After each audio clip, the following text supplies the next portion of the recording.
Capítulo 13.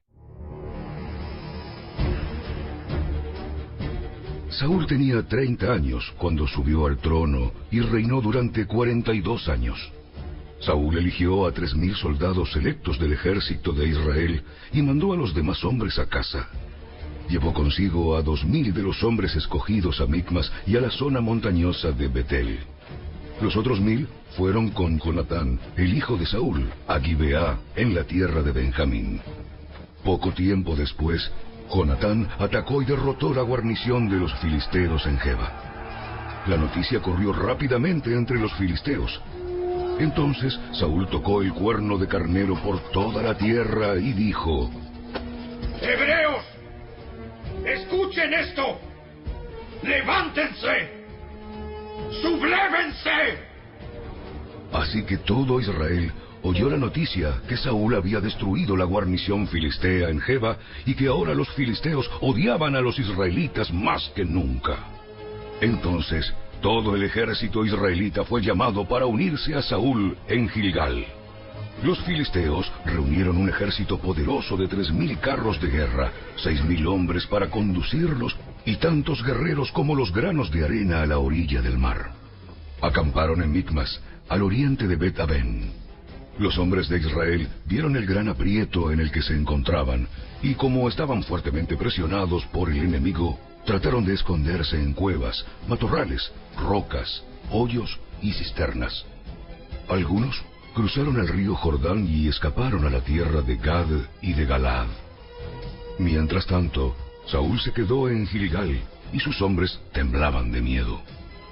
Durante 7 días, Saúl esperó allí, según las instrucciones de Samuel, pero aún así Samuel no llegaba.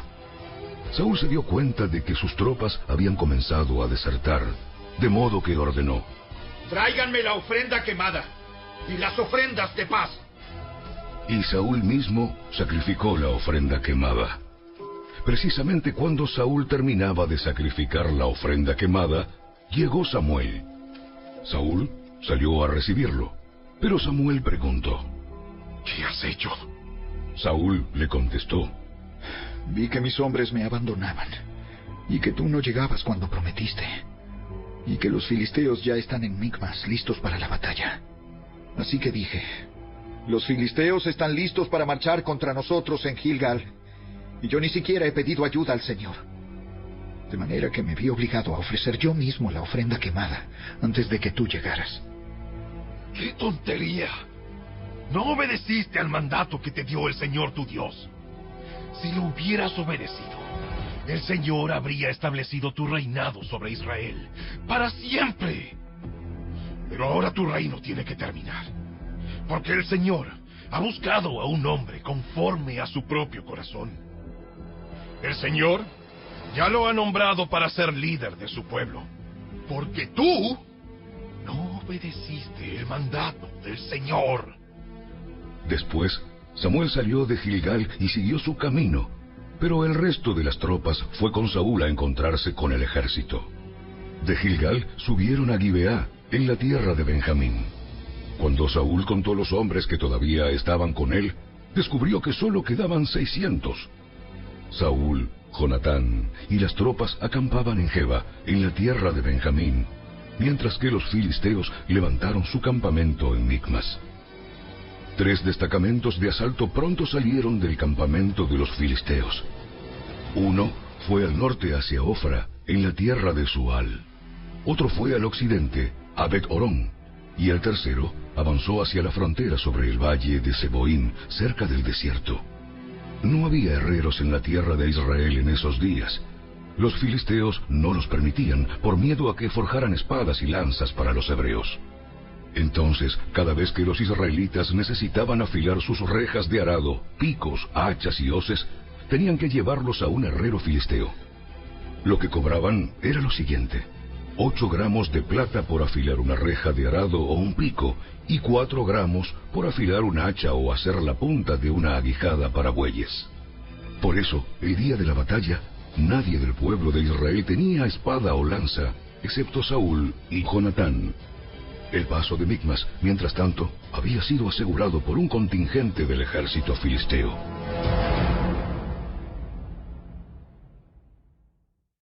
Capítulo 14. Cierto día, Jonatán le dijo a su escudero: Ven, vamos a donde está la avanzada de los filisteos. Pero Jonatán no le dijo a su padre lo que pensaba hacer. Mientras tanto, Saúl y sus 600 hombres acamparon en las afueras de Gibeá, alrededor del árbol de granadas de Migrón. Entre los hombres de Saúl estaba Ahías, el sacerdote que vestía el efod, el chaleco sacerdotal. Ahías era hijo de Ahitob, hermano de Icabod, hijo de Finés, hijo de Elí, sacerdote del Señor que había servido en Silo. Nadie se dio cuenta de que el Jonatán había dejado el campamento israelita.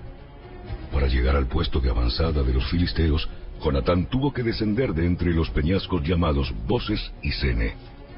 Un peñasco estaba al norte, frente a Micmas, el otro estaba al sur, delante de Geba.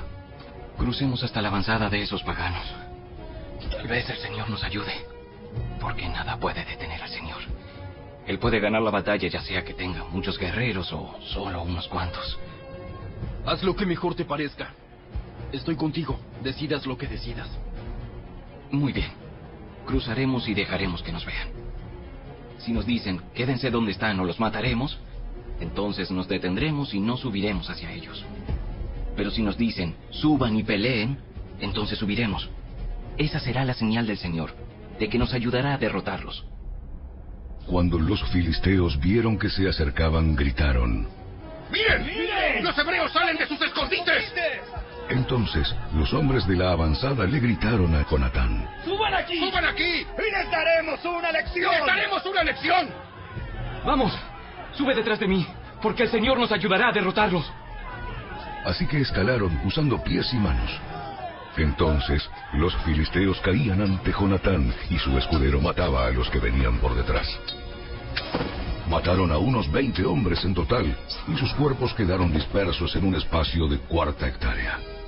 De repente, el ejército de los filisteos se llenó de pánico, tanto los que estaban en el campamento como los que estaban en el campo, hasta las avanzadas y los destacamentos de asalto. Y en ese preciso momento hubo un terremoto y todos quedaron aterrorizados. Entonces, los centinelas de Saúl en Gibeá de Benjamín vieron algo muy extraño.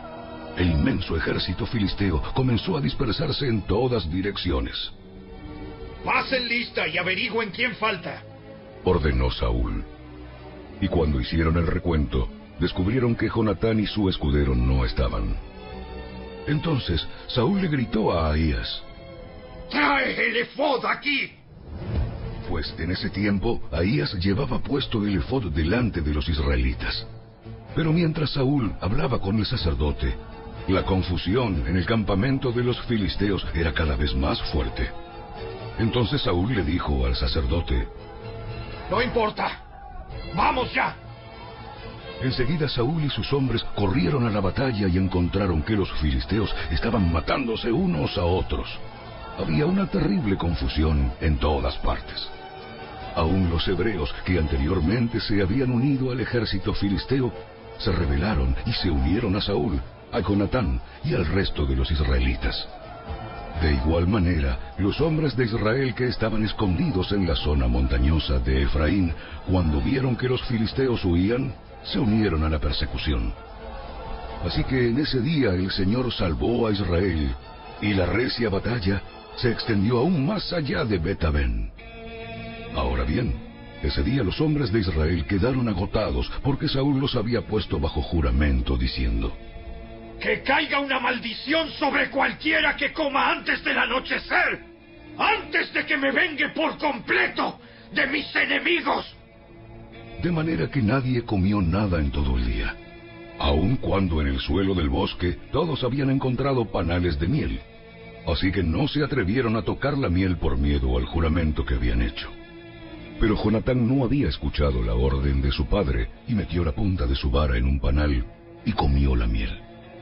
Después de haberla comido, cobró nuevas fuerzas. Pero uno de los hombres lo vio y le dijo: Tu padre obligó al ejército que hiciera un juramento estricto, que cualquiera que comiera algún alimento hoy sería maldito. Por eso todos están cansados y desfallecidos. Mi padre nos ha creado dificultades a todos. Una orden como esa solo puede causarnos daño. Miren cómo he cobrado nuevas fuerzas después de haber comido un poco de miel. Si a los hombres se les hubiera permitido comer libremente del alimento que encontraran entre nuestros enemigos, imagínese a cuántos filisteos más habríamos podido matar. Así que los israelitas persiguieron y mataron a los filisteos todo el día desde Micmas hasta Ajalón, pero los soldados iban debilitándose. Esa noche se apresuraron a echar mano del botín y mataron ovejas, cabras, ganado y becerros, pero los comieron sin escurrirles la sangre. Entonces alguien le informó a Saúl: Mira, los hombres están pecando contra el Señor al comer carne que todavía tiene sangre. ¡Eso está muy mal! Busquen una piedra grande y háganla rodar hasta aquí. Luego vayan entre las tropas y díganles: tráiganme el ganado, las ovejas y las cabras. Mátenlos aquí y escúrranles la sangre antes de comérselos. No pequen contra el Señor al comer carne que aún tiene sangre. Así que esa noche las tropas llevaron sus animales y los mataron allí. Luego Saúl construyó un altar al Señor. Fue el primer altar que él le construyó al Señor. Después Saúl dijo: persigamos a los filisteos toda la noche y saqueemos sus bienes hasta el amanecer. Destruyamos hasta el último hombre. Sus hombres respondieron: haremos lo que mejor te parezca. Pero el sacerdote dijo: primero, consultemos a Dios. Entonces Saúl le preguntó a Dios: ¿debemos perseguir a los filisteos? ¿Nos ayudarás a derrotarlos? Pero Dios no respondió ese día. Entonces Saúl les dijo a los líderes: algo anda mal. Que vengan aquí todos los comandantes de mi ejército. Debemos descubrir qué pecado se ha cometido hoy. Juro, por el nombre del Señor, quien rescató a Israel, que el pecador morirá. Aun si fuera mi propio hijo Jonatán. Pero nadie se atrevía a decirle cuál era el problema. Entonces Saúl dijo: Jonatán y yo nos pondremos aquí, y todos ustedes se pondrán allá. Y el pueblo respondió a Saúl: Lo que mejor te parezca. Entonces Saúl oró: oh Señor, Dios de Israel, por favor, muéstranos quién es culpable y quién es inocente.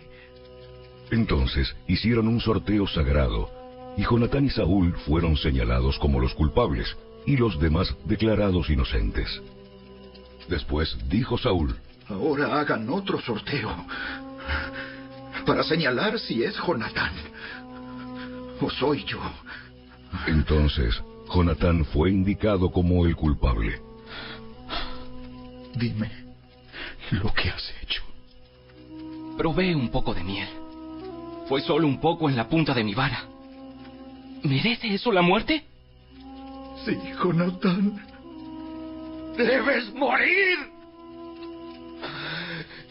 ¡Que Dios me castigue! ¡E incluso me mate! ¡Si no mueres por esto! Pero la gente intervino y le dijo a Saúl: Jonatán ganó esta gran victoria para Israel. Debe morir. De ningún modo. Tan cierto como que el Señor vive, que ni un solo cabello de su cabeza será tocado. Porque hoy Dios lo ayudó a hacer esta gran proeza. De modo que la gente salvó a Jonatán de la muerte. Entonces Saúl llamó a su ejército y no persiguieron más a los filisteos, y los filisteos volvieron a sus casas. Cuando Saúl aseguró su posición de rey sobre Israel, peleó contra sus enemigos en todas las direcciones: contra Moab, Amón, Edom, los reyes de Soba y los filisteos. Y donde quiera que iba, obtenía la victoria. Realizó grandes proezas y conquistó a los amalecitas, y así salvó a Israel de todos aquellos que lo habían saqueado. Los hijos de Saúl eran Jonatán, Isboset y Malquisúa. También tuvo 2 hijas, Merab, la mayor, y Mical. La esposa de Saúl era Ahinoam, la hija de Ahimaaz. El comandante del ejército de Saúl era Abner, hijo de Ner, tío de Saúl. Cis, el padre de Saúl, y Ner, el padre de Abner, eran hijos de Abiel. Los israelitas pelearon constantemente con los filisteos durante toda la vida de Saúl. Así que cada vez que Saúl veía a un joven fuerte y valiente, lo reclutaba en su ejército.